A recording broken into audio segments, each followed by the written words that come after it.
నిన్నటి నుంచి కూడా ఈ జానీ మాస్టర్ సంబంధించినటువంటి అంశం వైరల్ అవుతున్న సంగతి మనకు తెలిసిందే. అయితే జనసేన పార్టీకి ఆయన ఈ ఏడాది జనవరిలో జాయిన్ అయ్యారు. 30 ఇయర్స్ పృథ్వీతో సహా అదే టైంలో జాయిన్ అయ్యారు. అయితే పవన్ కళ్యాణ్‌కి చాలా ఎక్కువగా సపోర్ట్ చేశారు. పవన్ కళ్యాణ్‌ని ఆహ్, బాగా అభిమానించేటువంటి వ్యక్తి జానీ మాస్టర్. చాలా సార్లు మాటల్లో చెప్పారు. ఆయన పాటలు గాని, డాన్స్‌లు ఇట్లా. అయితే రీసెంట్‌గా ఈ వచ్చినటువంటి అలిగేషన్స్‌ని బేస్ చేసుకొని జనసేన పార్టీ ఆయన సస్పెండ్ చేసింది. అంటే సస్పెండ్ కాదు యాక్చువల్‌గా. సస్పెండ్ చేయాల్సుంది. సస్పెండే డిమాండ్ చేయాలి మనం. బట్ వాళ్ళు పార్టీ కార్యకలాపాలకు దూరంగా ఉండాలన్నారు. ఓకే.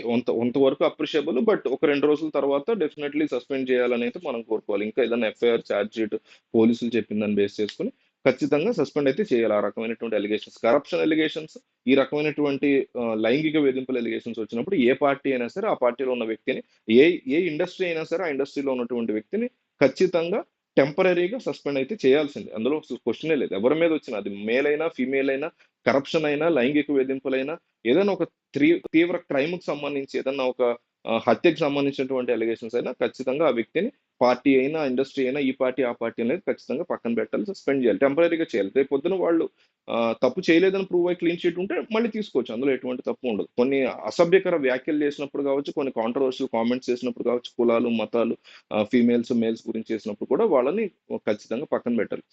రీసెంట్ టైమ్స్‌లో చూసుకుంటే గడిచిన వైసీపీ టైంలో అట్లా చాలా మంది మీద వచ్చినా వాళ్ళు సస్పెండ్ చేయలేదనేటువంటి కోపం గట్టిగా ఉండింది జనాల్లో. ఎలక్షన్‌లో అది కనిపించింది.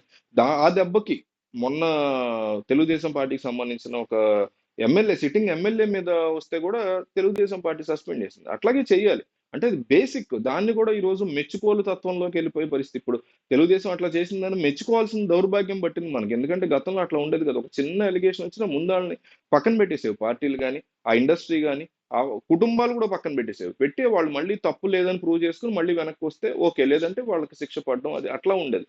అంటే వాళ్ళు చేసినటువంటి తప్పు, చేశారు అని అలిగేషన్ వస్తున్నటువంటి తప్పుని మేమేమి సపోర్ట్ చేయట్లేదు అనటానికి ఒక బేసిక్ తార్కాణం అది. అది కూడా చేయడం మానేసాయి మన రాజకీయ పార్టీలు మన దౌర్భాగ్యానికి. అలా ఇప్పుడిప్పుడు చేస్తున్నారు మరి. జనం ఇచ్చినటువంటి భయం వల్లో దేనికో చేస్తున్నారు. అది కూడా మనం అప్రిషియేట్ చేసే పరిస్థితికొచ్చేసాం. సరే ఎనీవే మళ్ళీ డౌన్ అయిపోయింది. మళ్ళీ కాస్త బెటర్ అవుతుంది కాబట్టి మనం అప్రిషియేట్ చేయాలి. అయితే ఇదంతా పక్కన పెడితే జానీ మాస్టర్‌కి సంబంధించినటువంటి ఎవరైతే కంప్లెయింట్ ఇచ్చిందో ఆ 20 ఏళ్ల అమ్మాయి, ఆ అమ్మాయి రీసెంట్‌గా పోలీసులకి 3 గంటలు స్టేట్‌మెంట్ రికార్డ్ చేసింది. అంటే 3 గంటలు. ఫస్ట్ 10 నిమిషాల్లో ఎట్లా పరిచయం, ఏంటి, ఆ అమ్మాయి ఏంటి, అతనేంటి, ఎట్లా పరిచయం అయ్యాడు ఆ అబ్బాయి, ఆయన జానీ మాస్టర్ దగ్గర ఎన్నాళ్ళ నుంచి పనిచేస్తుంది. తను ఒక అసిస్టెంట్ కొరియోగ్రాఫర్‌గా పనిచేస్తుంది. అంటే మెయిన్ హీరో, హీరోయిన్‌లకి కొరియోగ్రాఫర్స్ ఇస్తారు. Top choreographers. వీళ్ళ కింద సబార్డినేట్స్ ఉంటారు. అమ్మాయిలు, అబ్బాయిలు కొంతమంది. వీళ్ళు గ్రూప్ డాన్సర్స్ అందరికి డాన్స్ నేర్పిస్తారు. అట్లాగే వీళ్ళకి ఇన్‌స్టిట్యూట్స్ ఉంటాయి. వాటిని కూడా చూసుకుంటూ ఉంటారు వీళ్ళే. ఈ ఈ పాయింట్ ఆఫ్ వ్యూలో ఉన్నటువంటి వ్యక్తిని బలవంతంగా లైంగికంగా అనుభవించేలాగా చేశారని, అట్లాగే ఔట్‌డోర్ షూటింగ్ జరుగుతున్నప్పుడు క్యారవాన్‌లోకి లాక్కెళ్ళి తన మీద అఘాయిత్యం చేశాడని, తను బయటికి చెప్తే చంపేస్తాననేటువంటి బెదిరింపులు చేశాను. అందుకే 3 సెక్షన్స్ మీద కింద కేస్ క్రియేట్ చే ఆహ్, కేసుని రిజిస్టర్ చేశారు. ఒకటి అత్యాచారం కింద, రెండోది బెదిరింపు కింద, మూడోది ఆహ్, దాడి చేసినట్టుగా, కొట్టినట్టుగా 3 కేసులు ఫైల్ చేశారు జానీ మాస్టర్ మీద. ప్రస్తుతానికి ఈ వీడియో చేసే టైంకి ఆయనైతే అబ్స్కాండింగ్‌లో ఉన్నారని తెలుస్తోంది. ఈ అమ్మాయి స్టేట్మెంట్ రికార్డ్ చేస్తున్నప్పుడు ఇంకొక ఆసక్తికరమైనటువంటి విషయం చెప్పింది. జానీ మాస్టర్ కంటే కూడా ఆయన వైఫ్ చాలా డేంజరస్ పర్సన్. ఆ వైఫ్ చాలా ఎక్కువగా నన్ను చాలా ఇబ్బంది పెట్టేది.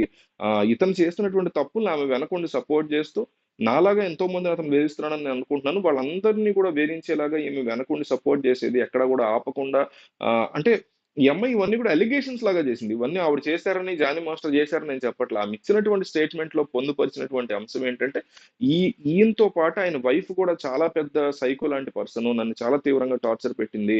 ఆహ్, త అతని ఆమె భర్త యొక్క కోరికను తీర్చనందుకు గాను, లేకపోతే తీర్చిన విషయాన్ని బయటకి చెప్పేస్తానేమో అన్నటువంటి ఇదితో నన్ను ఒక లెవెల్ ఆఫ్ టార్చర్ ఆమె కూడా పెట్టింది జానీ మాస్టర్ యొక్క భార్య అంటూ, ఈ అమ్మాయి ఎవరైతే కంప్లెయింట్ ఇచ్చిందో ఆ అమ్మాయి పేరు చెప్పకూడదు. సో, అలిగేషన్స్‌లో చాలా తీవ్రంగా రికార్డెడ్ స్టేట్‌మెంట్‌లో విత్ ప్రూఫ్స్ ఆమె దగ్గర ఉన్న స్క్రీన్ షాట్‌లు కావచ్చు, ఆడియో రికార్డింగ్స్ కావచ్చు, వీళ్ళు ఆమెను ఇబ్బంది పెడుతున్నప్పుడు కొన్ని రికార్డింగ్స్ ఆమె సైలెంట్‌గా ఫోన్ రికార్డర్ ఆన్ చేసి పెట్టిందని చెప్తున్నారు. అవన్నీ కూడా పోలీసులకు ఆ అమ్మాయి అందించినట్టుగా చెప్తున్నారు. విత్ సాలిడ్ ప్రూఫ్సే ఆమె ఆహ్, రాయదుర్గం పోలీస్ స్టేషన్‌లో కంప్లెయింట్ ఇవ్వడం, అక్కడ జీరో ఎఫ్ఐఆర్ నమోదవ్వడం, అక్కడి నుంచి నార్సింగ్ పోలీస్ స్టేషన్‌కెళ్ళడం ఇదంతా కూడా జరిగింది. సో, ఈ మొత్తం వ్యవహారాన్ని మనం బేస్ చేసుకుంటే గనక భార్య మీద కూడా, జానీ మాస్టర్ యొక్క భార్య మీద కూడా పోలీసులు ఏమైనా చార్జ్ షీట్, ఎఫ్ఐఆర్ ఫైల్ చేస్తారా అనేటువంటి ప్రశ్నలైతే వస్తున్నాయి. మరి ఈమె చేస్తున్నటువంటి అలిగేషన్స్ నిజమా? కాదా? అనేది ఒక ప్రశ్న. ఎందుకంటే నిజమైతే మాత్రం చాలా దారుణమైనటువంటి అంశం. ఇక్కడ 'జానీ మాస్టరే' దరిద్రం, నీచం అంటే ఆయన వైఫ్ వెనకుండి ఆయన్ని సపోర్ట్ చేసింది ఇలాంటి అంశాల్లో అనేది మాత్రం చాలా సీరియస్‌గా తీసుకోవాల్సినటువంటి అంశం. ఆల్రెడీ ఫీమేల్స్ ఇబ్బంది పడుతున్నటువంటి ఈ సొసైటీలో ఒక ఫీమేల్ అయ్యుండి భర్తని కండెమ్ చేయకుండా ఆ పిల్ల మీద దాడి చేయడం అనేది ఏదైతే ఉందో నిజంగా అది గనక అలిగేషన్స్‌లో ఉంది ప్రస్తుతానికి. కానీ అది మాత్రం నిజమైతే చాలా బిగ్ ఇష్యూ కింద అతనికంటే ఎక్కువ ఆమెని పనిష్ చేయాల్సినటువంటి అవసరం ఎంతైనా ఉంటుంది. లేదు ఇదంతా ఒక ఫేక్ అలిగేషన్, ఈ అమ్మాయి కావాలని సృష్టించింది అంటే మాత్రం ఖచ్చితంగా ఈ అమ్మాయి మీద చాలా చాలా తీవ్రమైనటువంటి చర్యలు ఈ ఆ పిల్ల మీద కూడా తీసుకోవాల్సి ఉంటుంది. చూడాలి కమింగ్ డేస్‌లో ఇది ఎటు మలుపులు తిరుగుతుంది, ఎటువైపు వెళ్తుందనేది చూద్దాం.